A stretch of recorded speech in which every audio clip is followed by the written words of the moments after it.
حضرات ایک اعلان یہ ہے کہ آج رات کو کیسر باغ میں 11 بجے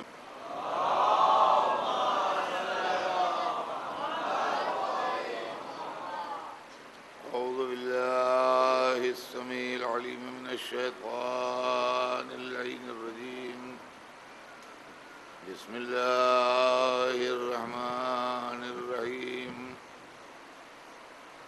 الحمد للہ رب العالمین والصلاة والسلام علی سیدنا و شفیعنا ابی القاسم محمد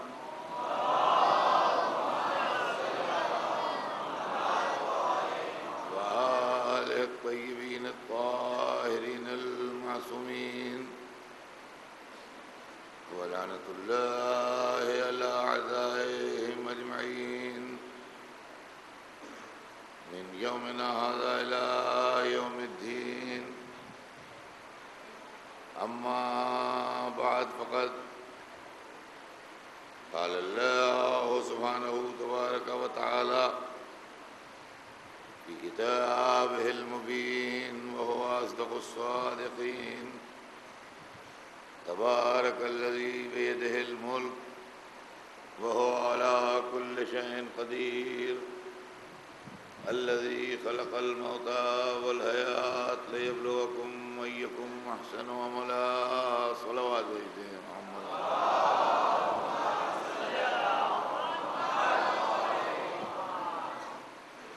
ارشاد پروردگار عالم ہے کہ برکت والا ہے وہ اللہ جس کے قبضے میں ملک ہے اور وہ ہر شے پر قادر ہے۔ وہ اللہ جس نے موت اور زندگی کو پیدا کیا تاکہ تم کو آزمائے کہ تم میں بہترین عمل کون کرتا ہے۔ سلسلہ کلام ذہن عالی میں ہوگا، ہمارے آپ کے درمیان حکومت الہی کی گفتگو چل رہی ہے اور سلسلہ بسلسلہ مذہب کی تاریخ سے میں آپ کو یہ بتا رہا ہوں کہ کہاں کہاں اللہ کے نمائندے آئے جنہوں نے آن کے اللہ کا میسج لوگوں تک پہنچایا۔ ہم لوگوں کی گفتگو جناب آدم و نوح و ابراہیم سے ہوتی ہوئی حضرت موسیٰ تک پہنچی ہے۔ موسیٰ اللہ کے بہت بڑے نبی تھے، ان کو اس فرعون کے مقابلے میں بھیجا گیا جس کے متعلق قرآن میں یہ لکھا ہے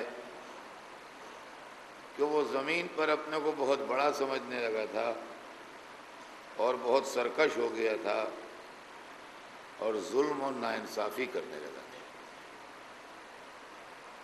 اگر آپ قرآن پڑھیں تو آپ کو اندازہ ہو کہ اللہ کو بہت زیادہ جو چیزیں ناپسند ہیں، بہت زیادہ، قرآن پڑھنے کے بعد یہ اسٹڈی کیجیے آپ قرآن کی ڈیپ، تو آپ کو اندازہ ہوگا کہ اللہ کو جو دو چیزیں بہت زیادہ ناپسند ہیں ان میں ایک شرک ہے اور دوسرے ظلم ہے۔ ظلم انسانوں پر اور زیادتی یہ اللہ کو بالکل ناپسند ہے، اور شرک یہ بھی اللہ کو بالکل ناپسند ہے۔ چنانچہ ظلم شرک کے لیے ارشاد ہوا کہ اللہ ہر گناہ بخش دے گا مگر شرک نہیں بخشے گا، اور ظلم کے لیے بھی ارشاد ہوا کہ ان قریب ظالموں کو معلوم ہو جائے گا کہ وہ کس کروٹ پلٹائے جاتے ہیں۔ تو عزیزان گرامی، جب دنیا میں ظلم حد سے زیادہ بڑھ جاتا ہے تو پھر اس ظلم کا علاج بھی ہوتا ہے، اور ظلم کے علاج کے لیے دو طریقے ہیں. کبھی ظلم کو ظلم کے ذریعے سے ختم کیا جاتا ہے، کبھی ظلم کو عدل کے ذریعے سے ختم کیا جاتا ہے. چنانچہ ہم یہ بھی دعائیں مانگتے ہیں کہ اللہم ادفع الظالمین بالظالمین، ظالموں کو ظالموں کے ذریعے ختم کر. دنیا میں اس کی مثالیں بھی ہیں. میں یہاں عالمی ہسٹری دہرانے نہیں بیٹھا ہوں، لیکن آپ لوگ خود پڑھتے رہتے ہیں، آپ کو اندازہ ہوگا کہ دنیا میں اس کی مثالیں بھی ہیں کہ ظلم کو ظلم کے ذریعے مٹایا گیا، اور دنیا میں اس کی مثالیں بھی ہیں کہ ظلم کو عدل کے ذریعے مٹایا. چنانچہ جب جب پیغمبر آئے تب تب ظلم کو عدل کے ذریعے مٹایا گیا. جناب موسیٰ فرعون کے محل میں پلے، اور اس کے بعد پھر وہاں سے چلے گئے جناب شعیب کے پاس، اور وہاں رہے، اور وہاں سے پلٹے. تو اب وہ منزل آئی کہ جب اللہ نے حکم دیا کہ جاؤ فرعون کی طرف جاؤ، وہ بہت زیادہ گمراہی میں مبتلا ہو گیا ہے، اور جا کے اس کو ہدایت کرو. موسیٰ اپنے بھائی ہارون کو لیے ہوئے، جن کے لیے انہوں نے دعا کی تھی کہ وَاجْعَلْ لِي وَزِيرًا مِّنْ أَهْلِي هَارُونَ أَخِي، پالنے والے میرے اہل سے میرا بھائی ہارون جو ہے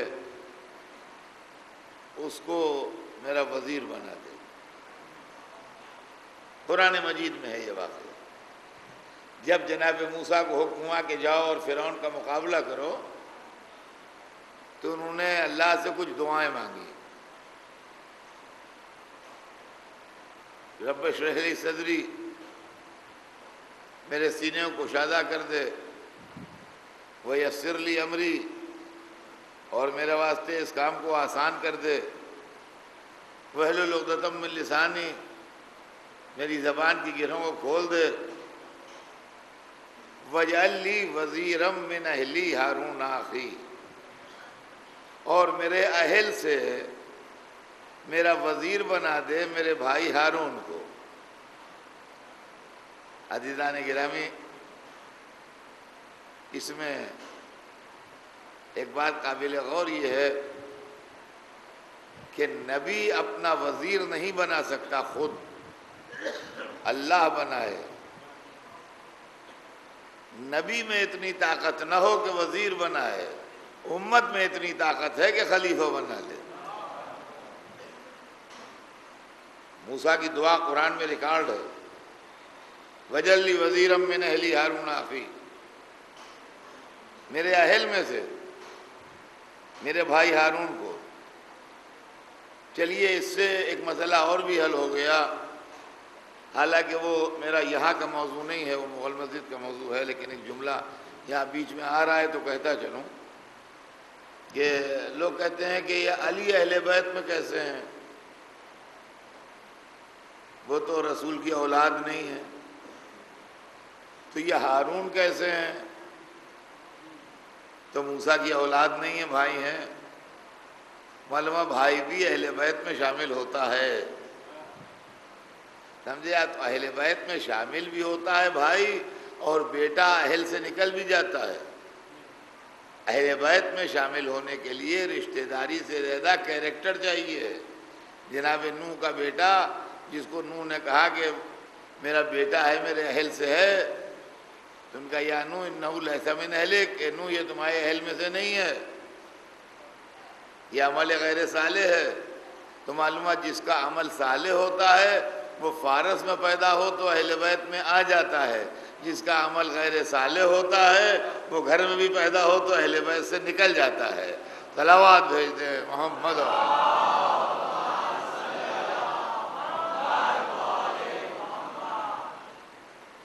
اور اب یہ اللہ نے دعائیں کرتے ہوئے یہ آئے اور انہوں نے آ کے فرعون کا مقابلہ کیا۔ قرآن مجید میں جتنی تفصیل سے حضرت موسیٰ کے واقعات لکھے ہیں اتنی تفصیل سے شاید کسی نبی کے واقعات نہیں لکھے۔ اور اس کی ایک وجہ یہ بھی ہے کہ مدینے میں حضرت موسیٰ کے ماننے والے کافی تعداد میں رہتے تھے، اور وہ مختلف باتیں منسوخ کیا کرتے تھے اور مشہور کیا کرتے تھے، لہذا ان کو سمجھانے کے لیے اور بتانے کے لیے جناب موسیٰ کے واقعات کو تفصیل سے قرآن مجید نے اپنے اندر جگہ دی۔ اور بنی اسرائیل جو غلام بن گئے تھے، جیسا میں نے کل پڑھا آپ کی خدمت میں، ان کو جناب موسیٰ نے آرگنائز کیا، اور آرگنائز کر کے یکجا کر کے فرعون کا مقابلہ کیا۔ مختلف مقابلے ہوئے، من جملہ ان کے ایک یہ بھی ہوا جو قرآن مجید نے کہا کہ اس زمانے میں جادوگری کا بہت زور تھا اور ساحری بہت تھی، تو اس نے مقابلہ کرنے کے واسطے ساحروں کو بلایا۔ یہ پورا قصہ قرآن میں لکھا ہے۔ اور جب ساحر آ گئے تو وہاں مجمع جمع ہوا اور مقابلے کی ٹھہری، اور لوگ جمع ہوئے اور خلق خدا جمع ہوئی، اور بالکل وہی منظر تھا جو آج سے چند دن پہلے میں پڑھ چکا ہوں جناب ابراہیم کے لیے جب وہ آگ میں ڈالے جا رہے تھے۔ قریب قریب وہی منظر تھا کہ سارا شہر جمع ہے تماشا دیکھنے کے لیے، اور بادشاہ بھی موجود ہے اور اس کے ارکان دولت بھی موجود ہیں،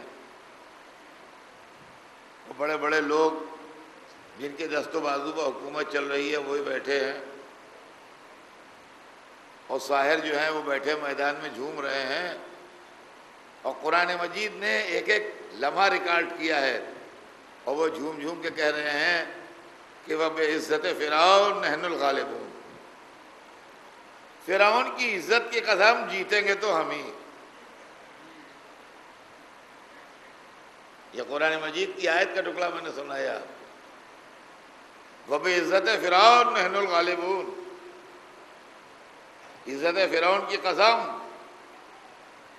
ہم جیتیں گے۔ اور قرآن کہتا ہے کہ اس کے بعد انہوں نے کچھ لکڑی کے ٹکڑے اور کچھ رسی کے ٹکڑے نکال کے ڈالے زمین پر اپنے تھیلوں میں سے، اور اس کے بعد لوگوں کی نگاہوں پر سحر کیا۔ یہ قرآن میں یہ لفظ ہیں، آیون مردم پر سحر کیا، انسانوں کی آنکھوں پر۔ بہرحال مختلف قسم کے علم ہوتے ہیں، اچھے بھی ہوتے ہیں برے بھی ہوتے ہیں، ہے یہ چیز ایک دنیا میں۔ اسلام نے اس کو پسند نہیں کیا ہے۔ دعائیں ہیں، قرآن ہے، اہل بیت کا وسیلہ ہے، بچتا ہے آدمی اس سے، لیکن یہ بھی ایک چیز ہے دنیا میں۔ انہوں نے لوگوں کی نگاہوں پر جادو کیا، سحر کیا، میجک۔ اب لوگوں کو وہ چلتے پھرتے سانپ دکھائی دینے لگے۔ وہ لکڑی کے ٹکڑے جو تھے اور رسی کے ٹکڑے جو تھے وہ سانپ بن گئے۔ اب یہیں پر سحر و اعجاز کا فرق سمجھ میں آتا ہے کہ معجزہ کیا ہے، سحر کیا ہے۔ سحر دھوکہ ہے، معجزہ اصل ہے۔ انہوں نے اس کو دیا اور وہ چلتے پھرتے ٹکڑے بن گئے سانپ کے، اور وہ گھوم رہے ہیں وہاں، رسی اور لکڑی کے ٹکڑے سانپ بن کے۔ ایک دفعہ قرآن کہتا ہے کہ ہم نے موسیٰ کو حکم دیا والقِ عصاک، موسیٰ یہ جو ہاتھ میں عصا لیے کھڑے ہو اس کو زمین پر ڈال دو۔ یہ ادھر سے حکم آیا موسیٰ کو، اور انہوں نے اپنا عصا ڈال دیا، اور قرآن کہتا ہے فَإِذَا هِيَ ثُعْبَانٌ مُبِينٌ، تو بہت بڑا اژدہا بن گیا۔ اور پہلا کام جو اس نے کیا وہ جتنے سحر کے ٹکڑے وہ چھوٹے چھوٹے سانپ ٹہل رہے تھے سب کو کھا گیا، جتنے چھوٹے چھوٹے سانپ ٹہل رہے تھے سب کو وہ نگل گیا، کھا گیا۔ اب وہاں پڑ گئی بھگدڑ، وہ لوگ اپنی اپنی جانیں لے کے بھاگنے لگے۔ جب لوگ اپنی اپنی جانیں لے کے بھاگنے لگے تو سب بھاگے، مگر قرآن کہتا ہے کہ وہ ساحر نہیں بھاگے، وہ جادوگر نہیں بھاگے جنہوں نے لکڑی اور رسی کے ٹکڑوں کو سانپ بنایا تھا۔ وہ یہ منظر دیکھنے کے بعد سجدے میں گر گئے۔ دیکھیے یہ چیز بڑی اہم ہے جو قرآن مجید میں بیان کی گئی ہے۔ وہ یہ منظر دیکھنے کے بعد سجدے میں گر گئے اور کہنے لگے آمنا برب العالمین، رب موسیٰ و ہارون، ہم رب العالمین پر ایمان لے آئے، موسیٰ اور ہارون کے خدا پر ایمان لے آئے۔ یہ واقعات جو ہم کو سنائے گئے ہیں یہ کہانی کے طور پر نہیں سنائے گئے ہیں، اس کے ڈیپتھ میں، اس کی گہرائی میں کچھ راز ہیں جو یہ واقعات ہم کو سنائے گئے ہیں کہ ہم ایمان لے آئے، موسیٰ اور ہارون کے خدا پر ایمان لے آئے۔ معلوم ہوا کہ جب کمال سامنے آتا ہے تو جو صاحب کمال ہوتا ہے وہ ایمان لے آتا ہے۔ اب جو دنیا کہتی ہے زمانہ بہت ترقی کر رہا ہے، آپ کے امام آئیں گے تو کیا کریں گے؟ جب امام علم قرآن کے حامل بن کے آئیں گے تو جتنے پڑھے لکھے لوگ ہیں دنیا کے سب سے پہلے کلمہ پڑھنے والے وہی ہوں گے۔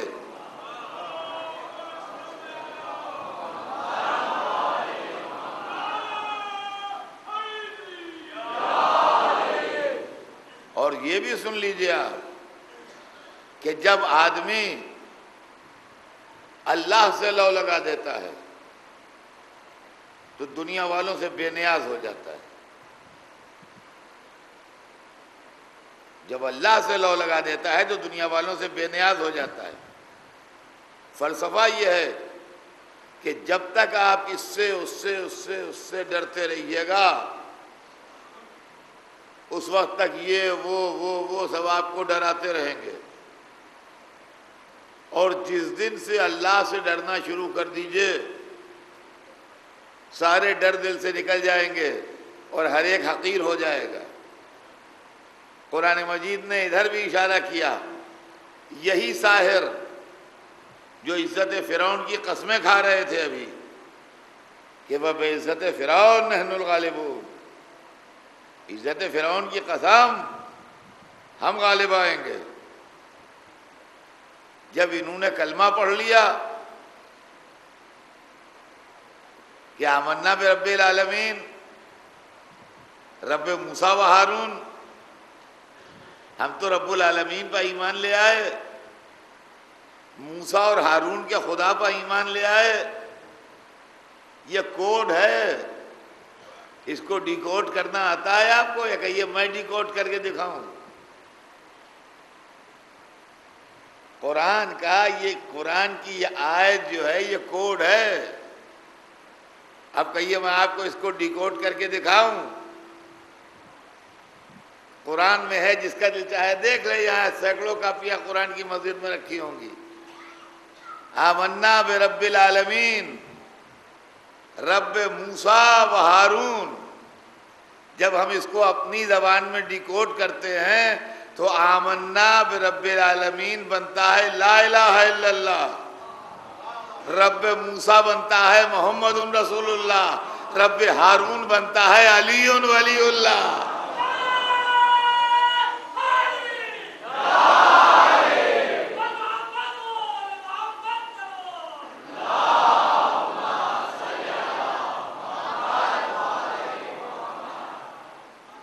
سمجھے آپ؟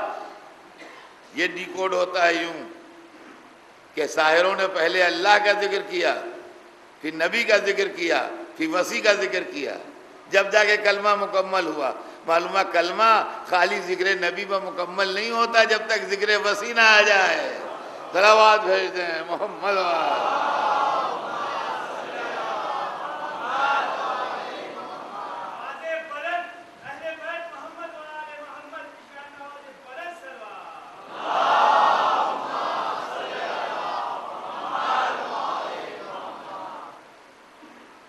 دور۔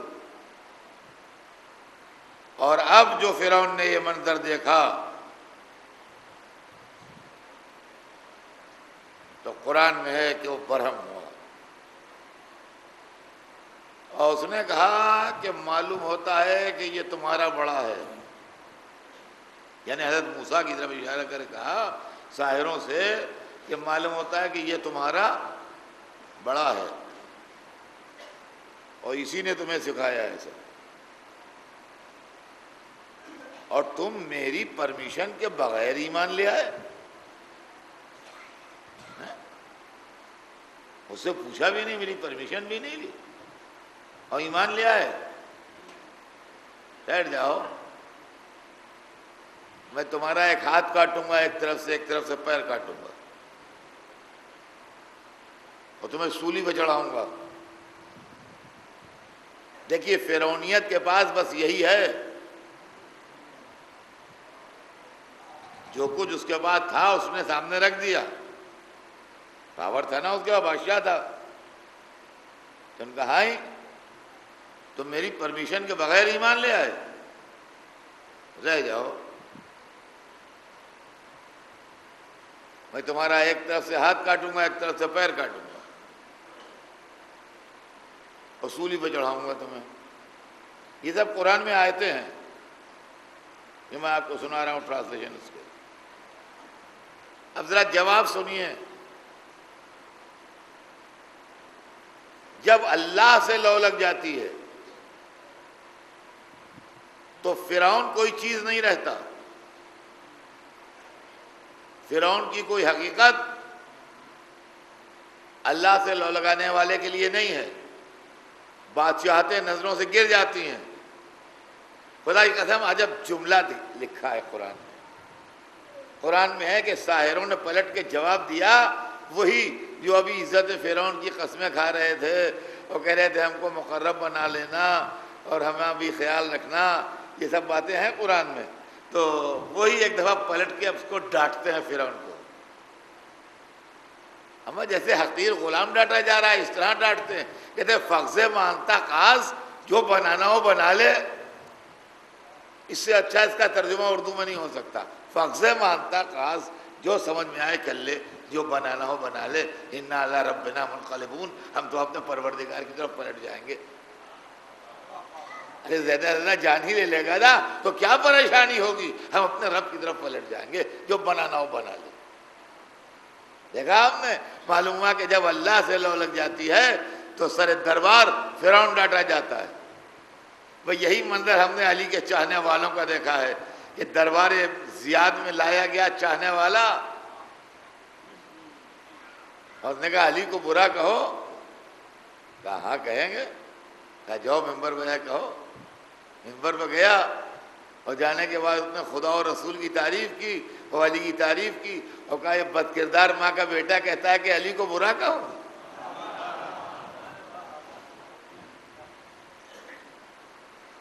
معلوم ہے کہ تاج شاہی کا اقتدار اور دولت جو ہے وہ نظروں سے گر جاتی۔ فخذ مانتا قاز انا الی ربنا منقلبون، جو تیری سمجھ میں آئے کر لے، جو بنانا ہو بنا لے۔ ہم اپنے پروردگار کی طرف واپس چلے جائیں گے۔ سارا فرعون کا پلان خاک میں مل گیا، اور مقابلہ جاری رہا یہاں تک کہ آپ کو معلوم ہے کہ ایک وقت وہ آیا کہ جب فرعون ڈوبا۔ عام طور سے لوگ کہتے ہیں کہ یہ دریائے نیل میں ڈوبا، دریائے نیل میں نہیں ڈوبا، یہ سمندر میں ڈوبا۔ یہ ایک خاص غلط فہمی ہے باہر کے لوگوں کو، جن نے مصر دیکھا نہیں ہے، کہ دریائے نیل میں ڈوب گیا۔ عام طور سے مجلسوں میں پڑھا جاتا ہے۔ میں چاہتا ہوں کہ بچوں کو تھوڑی جغرافیکل غلطیاں جو ہیں وہ بھی معلوم ہوں۔ دریائے نیل میں نہیں ڈوبا، سمندر میں ڈوبا تھا، سمجھے آپ؟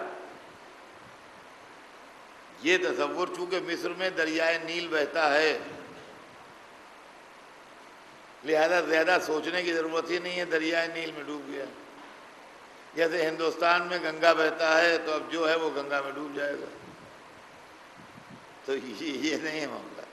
اس کی وجہ ہے دریائے نیل جو ہے جغرافیکلی وہ ڈیوائیڈ کرتا ہے افریقہ اور مصر کو۔ ادھر مصر ہے، ایجپٹ ہے، ادھر افریقہ ہے، بیچ میں جو لائن ڈیوائیڈ کر رہی ہے وہ دریائے نیل ہے۔ جس طریقے سے یہ پرشین گلف جو ہے یہ ایران عراق کو ڈیوائیڈ کرتی ہے ادھر، جو آپ نے دیکھا ہوگا، ویسے دریائے نیل جو ہے دجلہ و فرات جب مل کے بہتے ہیں بصرے کے آگے تو وہ ڈیوائیڈ کرتے ہیں ایران عراق کو، ویسے دریائے نیل جو ہے وہ ڈیوائیڈ کرتا ہے مصر و افریقہ کو۔ اب یہ بھولے بھالے مولوی صاحبان یہ پڑھ دیا کرتے ہیں کہ وہ دریائے نیل میں ڈوب گیا۔ اگر حضرت موسیٰ مصر سے افریقہ جا رہے ہوتے تو راستے میں دریائے نیل پڑتا، وہ جا رہے تھے شام، تو دریائے نیل کہاں تھا وہاں؟ یہ سمندر میں ڈوبا ہے، اور اسی کی تصویر کشی ہے قرآن میں۔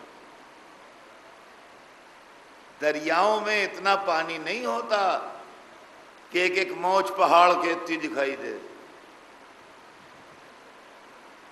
قرآن کہتا ہے کہ ایک ایک موج پہاڑ کے اتنی تھی، تو دریاؤں کا پانی اتنا زیادہ نہیں اچھلتا ہے کہ ایک ایک موج پہاڑ کی جیسی دکھائی دے۔ یہ سمندر میں ڈوبا ہے۔ موسیٰ اپنی امت کو لیے ہوئے نکلے، اس نے پیچھا کیا، راستے میں سمندر آیا، راستے پانی نے روکا، ان کا اب تو ہم پکڑے گئے، تو وہی آئی والقہ عصا، مارو پانی پر اپنی عصا، نے مارا پانی پر، تو 12 قبیلے تھے، 12 راستے بنے، 12 قبیلے تھے، 12 راستے بنے، وہ اس میں داخل ہو گئے۔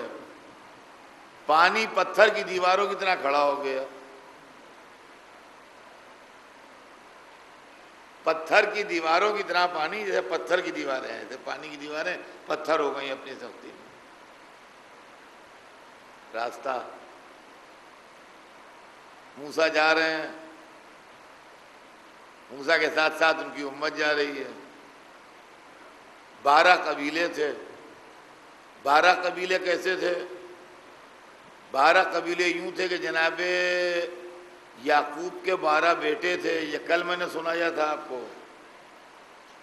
ہر تو بیٹوں کی اولادیں تھیں، اب وہ اولادیں اتنے 100 برس میں پورے پورے قبیلے ہو گئے تھے، سمجھے آپ؟ لہذا 12 قبیلے تھے۔ وہ 12 راستے بنے. ان 12 قبیلوں کو لیڈ کر رہے تھے حضرت موسیٰ. ان میں معصوم اکیلے موسیٰ تھے. قبیلے جتنے تھے وہ ہمارے ہی آپ کے جیسے تھے، بلکہ کچھ ہم سے بھی گئے گزرے تھے،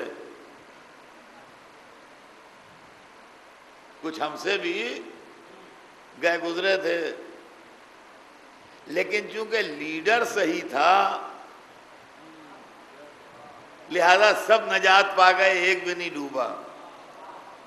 تو اگر ایک معصوم کی اتنی طاقت ہوتی ہے کہ 12 خاطی قبیلوں کو بچا لے، تو 12 امام اگر ایک کو بچانا چاہیں صلوات بھیج دیں محمد.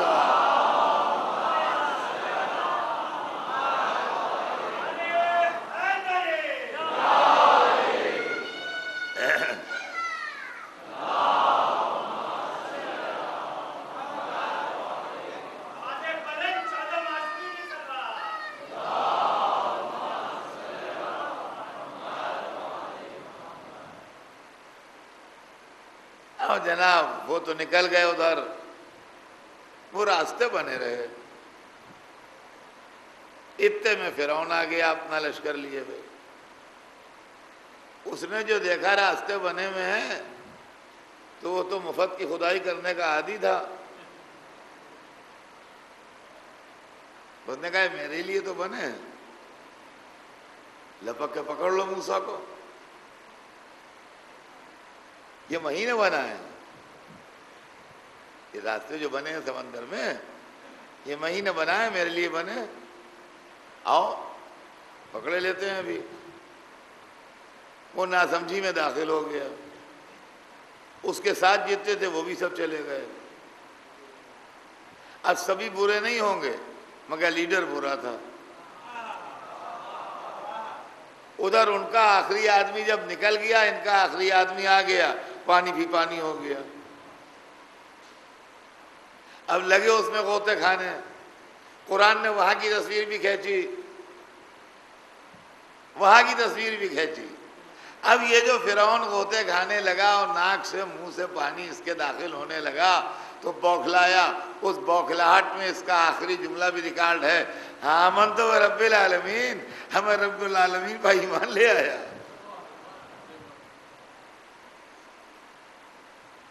میں رب العالمین پر ایمان لے آیا.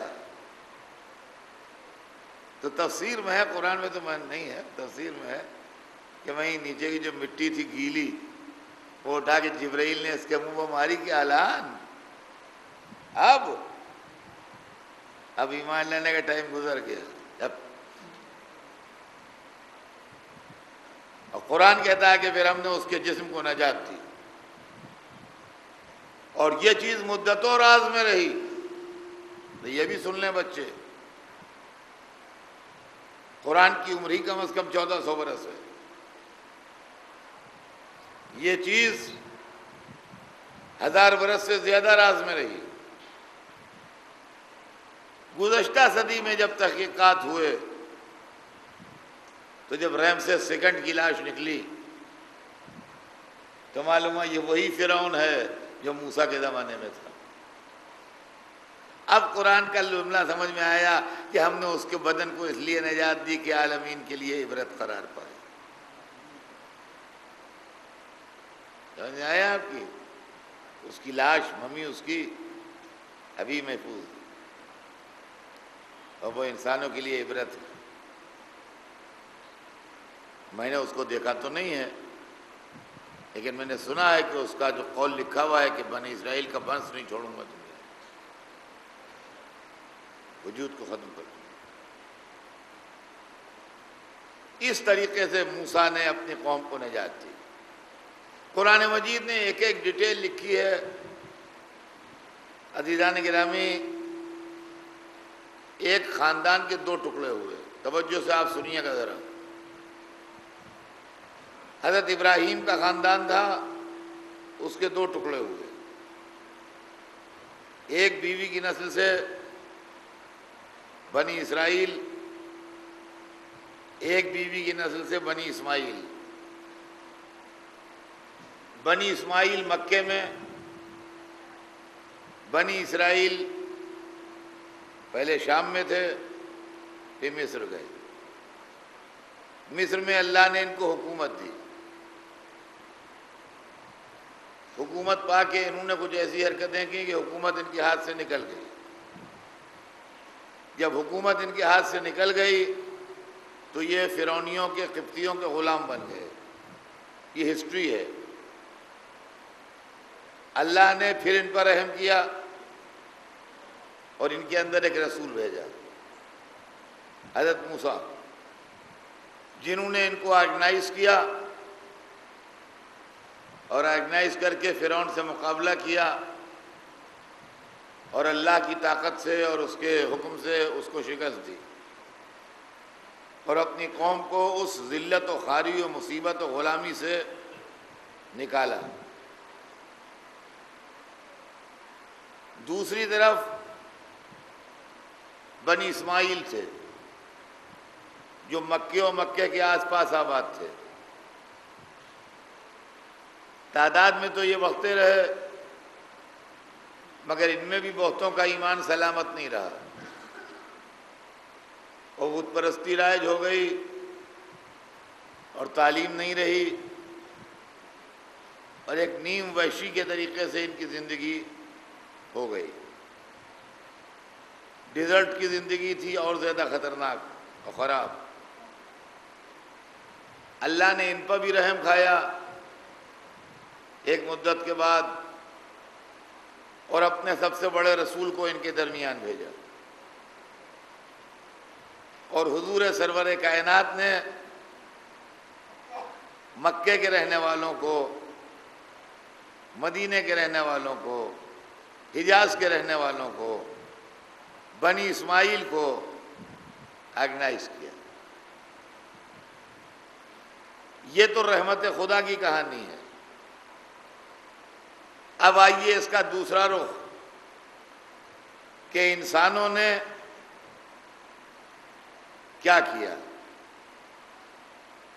جوابی کارروائی بندوں نے کیا کیا اللہ کے اس انعام کی۔ موسیٰ نے جب اپنی قوم کو نجات دلا دی فرعون سے اور فرعون ہلاک ہو گیا تو موسیٰ ان کو لے کے شام کے علاقے میں آئے،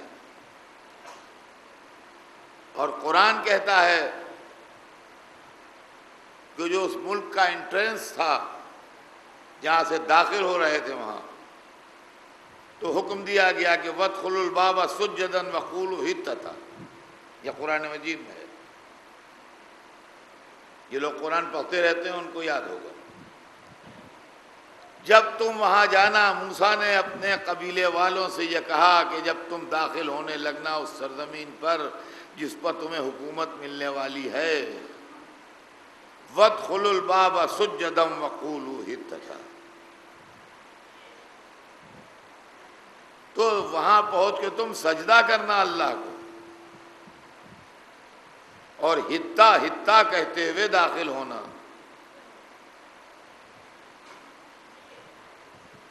سجدہ کرنا اللہ کو اور حطہ حطہ کہتے ہوئے اس کے اندر داخل ہونا۔ یہ ہبرو لفظ ہے، عربی نہیں ہے، قرآن میں ہے، لیکن اصلاً یہ لفظ ہبرو ہے، حطہ۔ حطہ کے معنی ہے برکت، اور کیا ہم نے حطہ کے معنی ہے برکت۔ قرآن میں وَادْخُلُوا الْبَابَ سُجَّدًا وَقُولُوا حِطَّةً، تم سجدہ کرتے ہوئے داخل ہونا اور حطہ حطہ کہتے ہوئے داخل ہونا۔ قوم کو جب حکومت سامنے دکھائی دی تو نہ انہوں نے حطہ حطہ کہا اور نہ سجدہ کیا، بھیڑ بنا کے یوں ہی داخل ہو گئے۔ اللہ نے کہا تھا کہ سجدہ کرنا اور حطہ حطہ کہتے ہوئے داخل ہونا، وہ بھیڑ بنا کے داخل ہو گئے اور موسیٰ کی بات انہوں نے نہیں مانی۔ نتیجہ یہ ہوا کہ اس وادی میں، اس میدان میں 40 برس بھٹکتے رہے اور ان کو راستہ نہیں ملا۔ یہ قرآن کہہ رہا ہے، سب جو کچھ واقعات میں آپ سے پڑھ رہا ہوں یہ بھلے آیتیں نہ پڑھوں کہ کہیں حافظ نہیں ہوں میں، غلطی ہو سکتی ہے، اس لیے نہیں پڑھتا آیتیں، لیکن قرآن مجید میں یہ سب لکھا ہوا ہے۔ 40 سال تک یہ بھٹکتے رہے، 40 سال کے بعد ان کی خطا معاف ہوئی، اور اس کے بعد پھر انہیں وہ زمین ملی جس کا ان سے وعدہ تھا۔ بس اس کے آگے بیان کل بڑھے گا، آج مجھے صرف اتنا کہنا ہے کہ جب اللہ نے بنی اسرائیل کے اوپر رحم کیا اور ان کو منظم کیا اور ان کو آرگنائز کیا اور ان کو اقتدار ملنے والا تھا، تو ان سے کہا گیا ہتا ہتا کہو اور سجدہ کرتے ہوئے داخل ہو۔ انہوں نے نہ ہتا ہتا کہا اور نہ سجدہ کیا، اور جب بنی اسماعیل پر سے مصیبت کا زمانہ گزر گیا اور مرسل اعظم نے ان کو آرگنائز کر دیا اور اپنے دین کو مکمل کر دیا، تو ان کو حکم دیا گیا کہ علی کے ہاتھ پر بیعت کرو اور مولا مولا کہو۔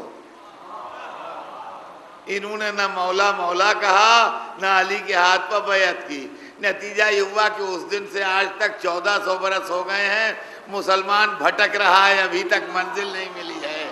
یہ ہے قول رسول نہ ماننے کی سزا جو مل رہی ہے۔ صلوات بھیج دیں محمد۔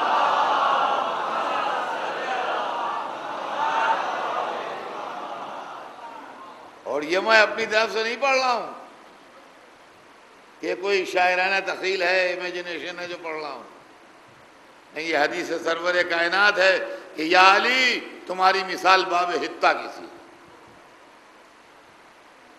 یہ رسول سرور کائنات کا ارشاد گرامی، جنہوں نے نہیں مانا آل محمد کو، آج جو رحمت خدا دور ہے، آج جو مصیبتوں میں گرفتار ہیں، آج جو علم کی دنیا میں بہت پیچھے ہیں، آج جو اقتدار ہاتھوں میں نہیں ہے، یہ سب دامن اہل بیت چھوڑنے کا نتیجہ ہے۔ عزیزان گرامی، خداوند عالم نے علی کی شکل میں اس امت کو جو نعمت عطا کی تھی، اس نعمت کا نام تھا علم، اس نعمت کا نام تھا شجاعت، اس نعمت کا نام تھا وفا، اس نعمت کا نام تھا عصمت۔ اللہ کے بندوں نے اس کی قدر نہیں کی، تو اللہ کی نعمتوں کا شکریہ نہ ادا کیجیے تو نعمتیں سلب کر لی جاتی ہیں۔ ہماری جانیں نثار ہوں ان علی پر جنہوں نے نہ صرف زندگی بھر خدمت اسلام کی بلکہ اپنے بات کے لیے بھی انتظام کیا، اور ایسا انتظام کیا جس کی مثال تاریخ عالم میں نہ ملے گی۔ علی کی نگاہیں دیکھ رہی نہیں کربلا کو، اور چاہتی نہیں کربلا میں کوئی علی کا کردار بھی ہو۔ کربلا میں پنجتن موجود تھے، ایک کو ایک ریپرزینٹ کر رہا تھا۔ حسین تو خود تھے، لیکن رسول اللہ کی نمائندگی علی اکبر کر رہے تھے، امام حسن کی نمائندگی قاسم کر رہے تھے، مولا علی کی نمائندگی عباس کر رہے تھے، معصوم عالم کی نمائندگی شہزادی زینب کر رہی تھیں۔ ایک ایک موجود تھا جو نمائندگی کر رہا تھا۔ آج 8ویں رات آ گئی، اور یہ 8ویں رات اور کل کا سارا دن جو گزرے گا یہ منسوب ہے حضرت عباس کی طرف۔ آج کربلا کے علمدار کا تذکرہ ہوتا ہے، جس نے پیاسے بچوں کو سیراب کرنے کے لیے اپنی جان دے دی. ہماری جان نثار اس علمدار پر جو علی کی تمنا تھا، آرزو علی تھا.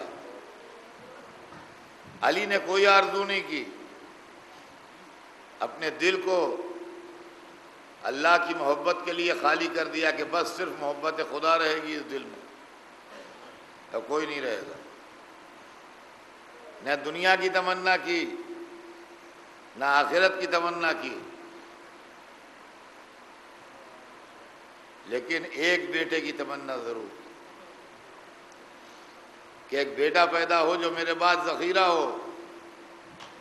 میں کہوں گا مولا حسن و حسین سے بیٹے پانے کے بعد پھر بیٹے کی تمنا کیا مانی؟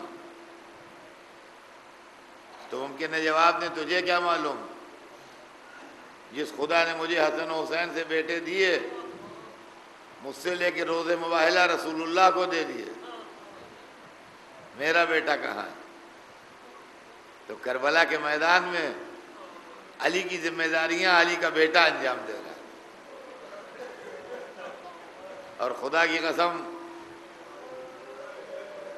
علمدار نے بڑے شان سے علمداری کی اور بڑے شان سے سربراہی کی لشکر حسین کی. عباس علی کا جوان بیٹا،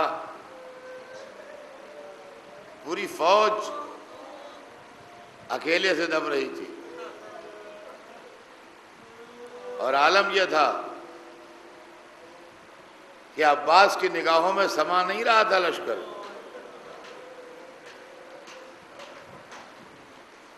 اور عزیزان گرامی، عباس علمدار لشکر حسینی. علمداری ایک عہدہ ہوتا ہے، امام عادل کے ہاتھ سے علم کا ملنا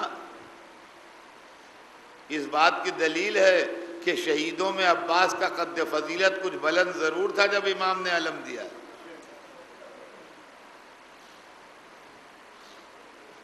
عباس کو علم لشکر حسینی ملا اور آج تک یہ علم سر بلند ہے. ہماری جانیں نثار ہو جائیں اس علمدار پر جس نے ایک دوپہر علمداری کی. بس عزیزان گرامی، ایک چیز کبھی سوچئے ٹھنڈے دل سے، کربلا کی لڑائی اور لڑائیوں کی طرح نہیں تھی.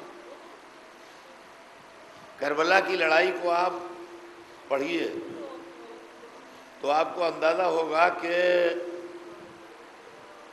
یہ لڑائی اگر حسین اور ان کے ساتھی نہ لڑ رہے ہوتے، کوئی اور لڑ رہا ہوتا اور اس پوزیشن میں ہوتا جس پوزیشن میں حسین اور ان کے ساتھی تھے، تو یہ لڑائی 15 منٹ بھی نہ چلتی.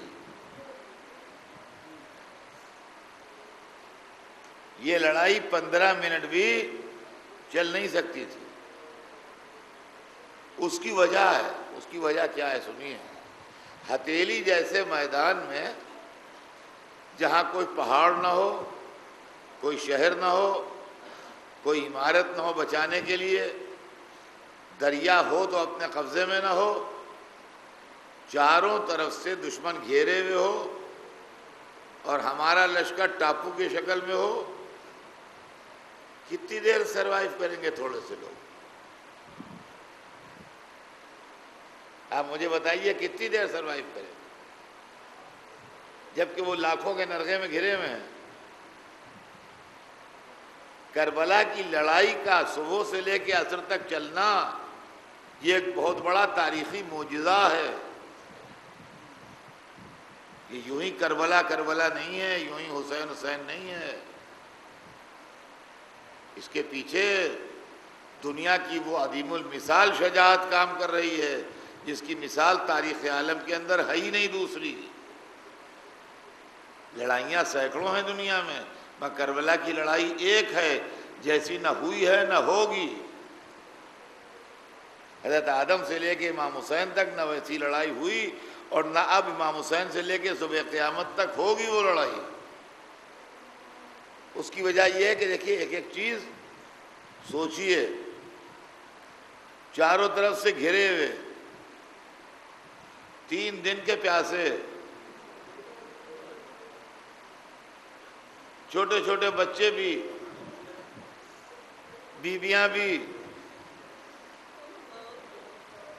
سب کچھ ساتھ، کتنی دیر مقابلہ کر سکتے ہیں؟ جبکہ کربلا کی لڑائی جو لڑی گئی، اس کے اندر صبح عاشور سے لے کے عصر عاشور تک عباس کا کنٹرول رہا ہے۔ 1 منٹ کے لیے بھی یزید کی فوج کے قابو میں لڑائی نہیں جانے دی حضرت عباس نے۔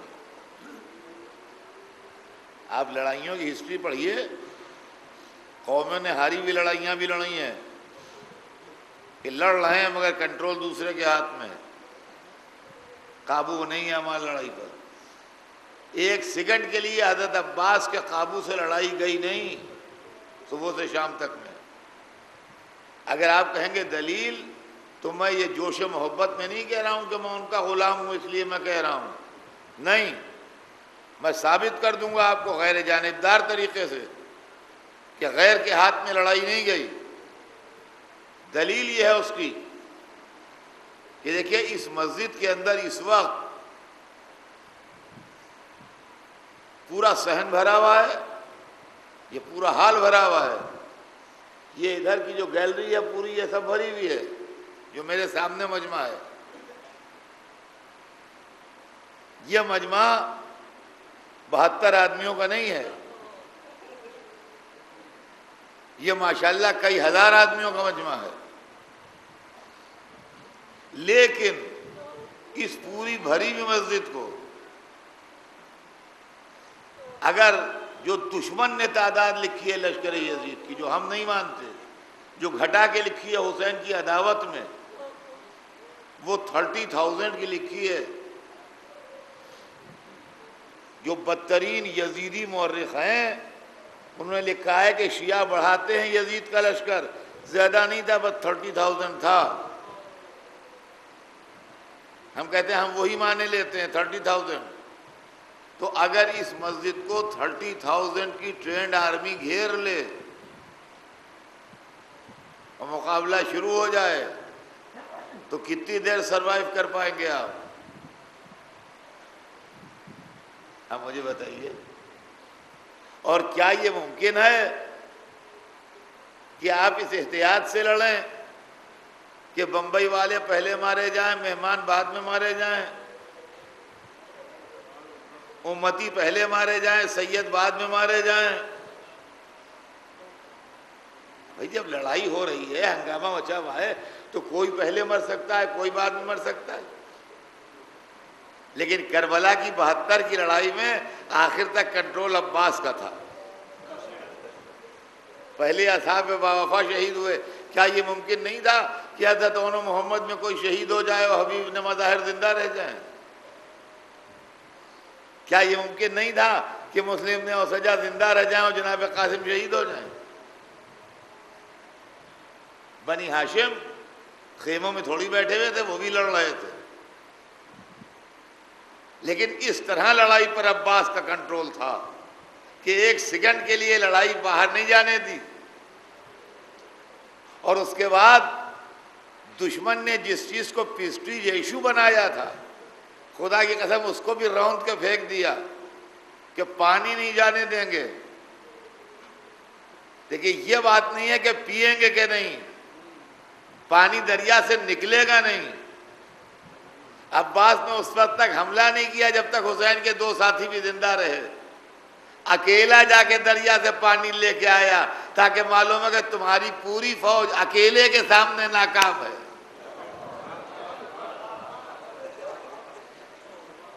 جی عزیزان گرامی، یہ ہے حسین کے لشکر کا علمدار۔ جو آج تک یا عباس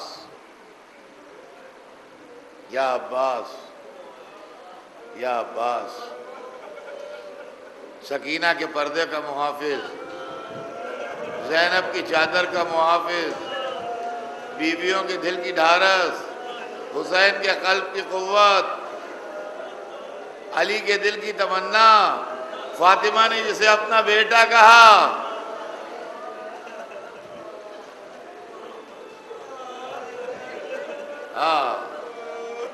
آوازیں بلند ہیں آپ کی، بے شک روئیے عباس پر، عباس پر رونا فاطمہ کو پسند ہے۔ دلیل یہ ہے کہ عباس کی ماں کبھی اپنے بیٹوں پر نہیں روئیں، جب روئیں حسین پر روئیں، یہ کہہ کے روئیں کہ رونے والی ماں زندہ ہے، میں اس پر روؤں گی جس کی ماں نہیں ہے۔ میرا دل کہتا ہے جب عباس کی ماں حسین پر رو رہی ہوتی ہوں گی، حسین کی ماں قبر عباس پر آتی ہوں گی، میں تیری ماں ہوں، جنت سے تجھے رونے آئی ہوں۔